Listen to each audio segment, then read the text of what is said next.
Welcome to another Road to 3500. I managed to get over 3200 a few days ago.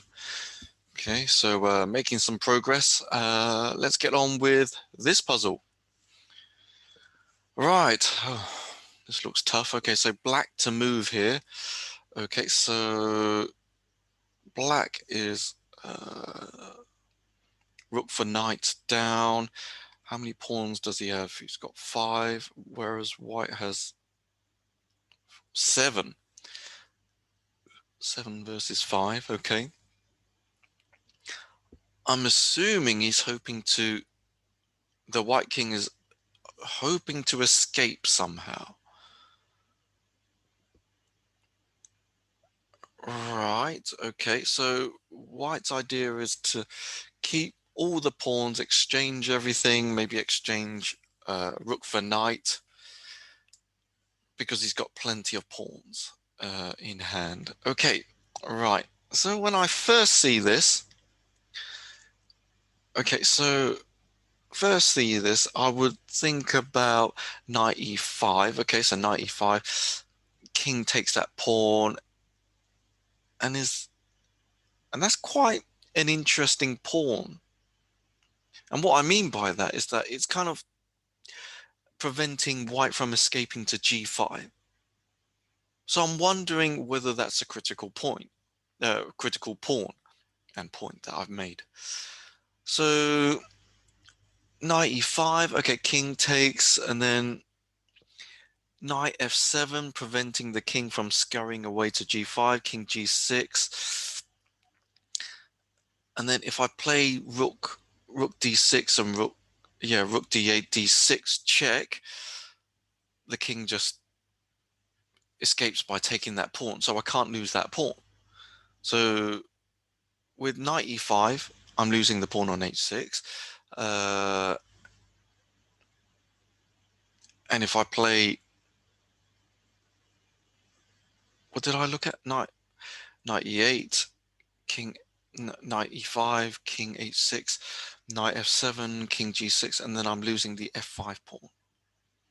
And how about knight e5 again, check? Well, he can still escape to g5. Yes, he can, yeah. g5, and I don't think I can get some checkmate threat somehow. Okay, right, so I decided to pull back. And I think maybe I need to use knight e5 as a threat. So maybe rook f7, because I can't play to f6. Rook f7, and then knight e5, and then he goes to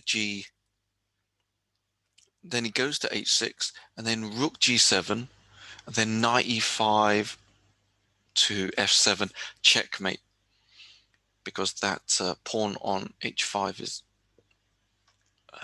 helping me. Okay, and preventing the king from moving away. So maybe that's the right idea.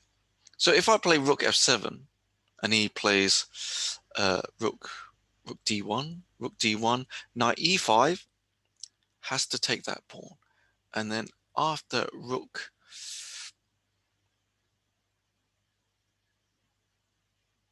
then he's slowly escaping. Does he escape? And then rook g7 threatening knight f7. Does that kind of, yeah, the rook's in the way. So I've got to think about this carefully.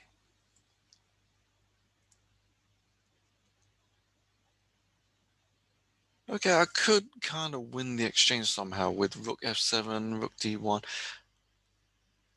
rook g7, rook g7.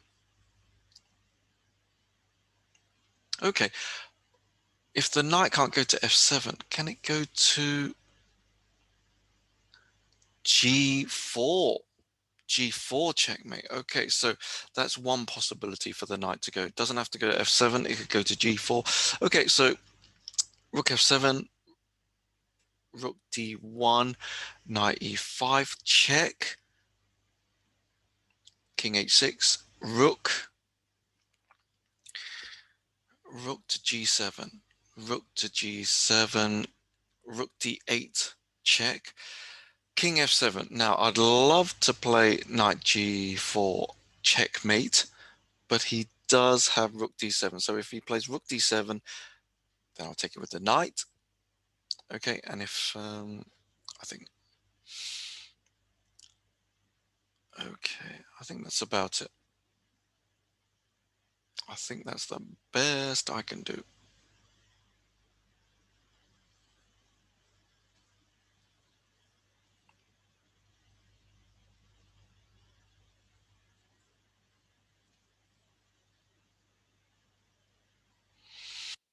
Yeah, I think that's the best continuation, but we have to look a little bit further. I just can't stop there and think, oh, that's the best I got. Let's have a look.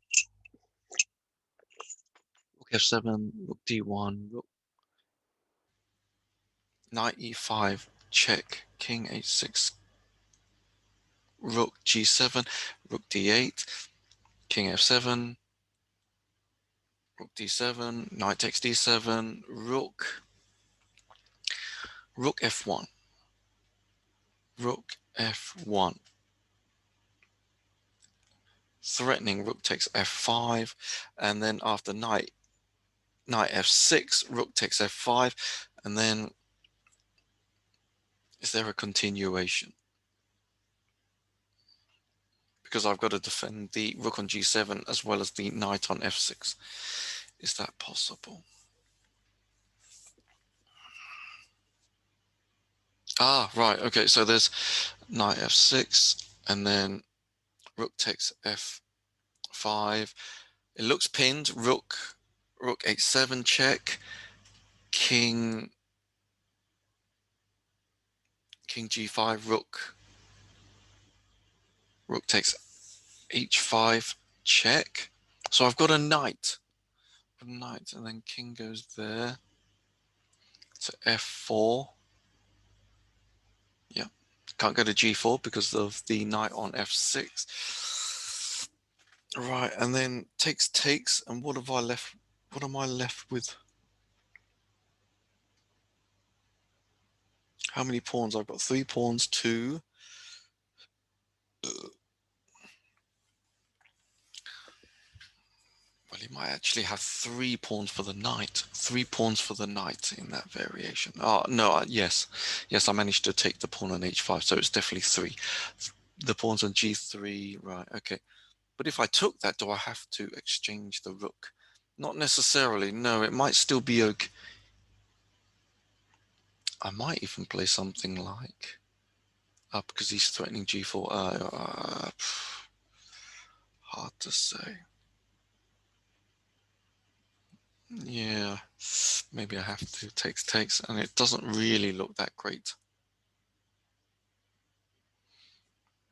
But they're split pawns, yes, split pawns, but it's probably better than nothing because technically in this position, black is four points down.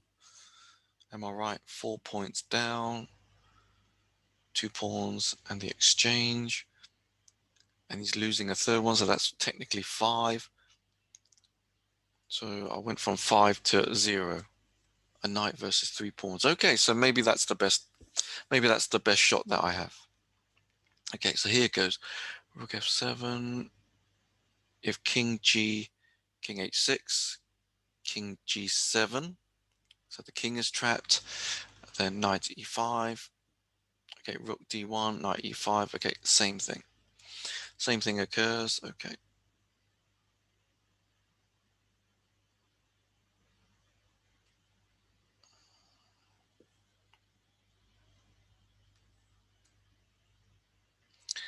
Yep, I can't see anything better. Knight e5. There.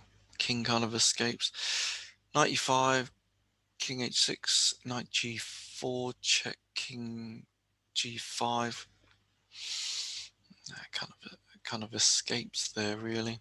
Okay, I don't have anything better than that. I really can't. I've got to force him over.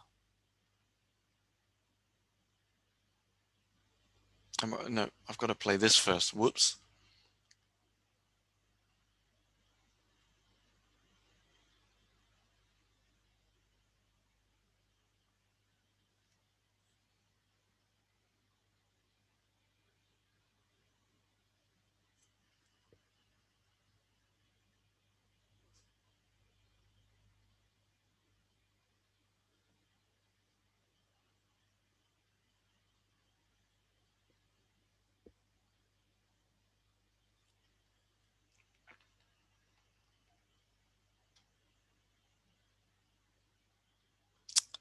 Yep.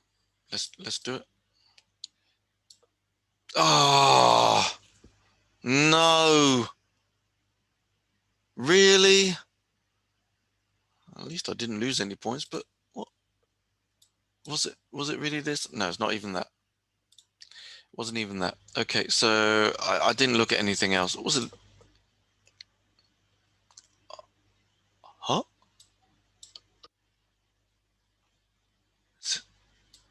Oh, oh no.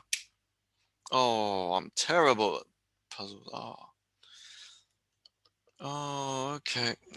What? Okay, so my thought process was like, yeah, I just didn't think about that. I should have used the check. How else could I have used the check and then free up the G file? Yeah, without moving the rook. Yeah, makes complete sense now. And then no rook d1, no rook d1, and then messing around. Yeah, makes sense now. Okay, well, hopefully you can all learn from my mistake as well as me. Please like, comment, subscribe, share, and I'll see you in the next one. See ya.